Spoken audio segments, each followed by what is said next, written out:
Morning সকলকে। উঠে দেখছি একটু একটু বৃষ্টি হয়েছে, মনটা বেশ ভালো হয়ে গেল, ওয়েদারটা একটু ঠান্ডা হলো। তো অনেকজনের রিকোয়েস্ট ছিল আমি পোহাটা কিভাবে বানাই। আমি বলেছিলাম আমার মতো করে বানাই। প্রথমে তেলের মধ্যে একটা করে গোটা গরম মশলা, দারচিনি, লবঙ্গ, এলাচ, তারপর একটু জিরে, তেজপাতা দিয়েছিলাম, তার মধ্যে বাদাম আর ও ড্রাই ফ্রুট খাই। তো যেদিন পোহা বানাই ড্রাই ফ্রুটগুলো এর মধ্যে দিয়ে দিই।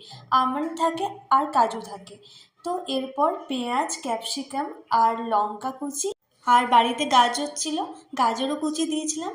একটা হেলদিও হয়ে গেল। আর আমি জানি কেউ আদা রসুন বাটা দাও না, কিন্তু আমার ফ্রিজে ছিল বাটা আদা রসুন। আমি এটা দিই 1 চামচ, যাতে টেস্টটা আরও ভালো হয়। তোমরা একটু দিয়ে দেখো। তারপর ভিজানো চিড়েটা দিয়ে দিলাম।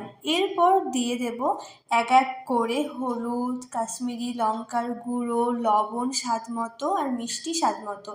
আর আমার মনে হয় পোহা অর্থাৎ চিড়ের পোলাওয়ে একটু মিষ্টি না দিলে খেতে ভালো লাগে না, তাই আমি একটু মিষ্টিটা দিই। খুব মিষ্টি নয়, স্বাদ মতো মিষ্টি, স্বাদ মতো নুন, হলুদ আর কাশ্মীরি লঙ্কার গুঁড়ো, 1 ফোঁটা কাশ্মীরি লঙ্কার গুঁড়ো আর একটু জিরে গুঁড়ো দিয়ে দিই, একদম সামান্য, খুব বেশি নয়। তারপর সেটাকে ভালো করে একদম ফ্রাই করে নিই, একদম পুরো মশলাটা যাতে চিড়ের মধ্যে পুরোটা মেল্ট হয়ে যায় ভালোভাবে। এটা মাখিয়ে নিই, একটু জল দিয়ে নিই।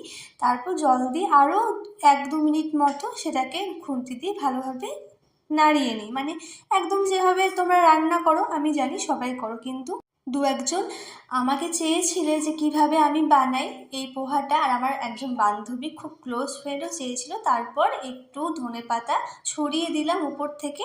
তোমরা তার উপর একটু গরম মশলাও দিয়ে দিতে পারো, আমি দিয়ে দিই জাস্ট একটু, মানে 1/2 চামচ।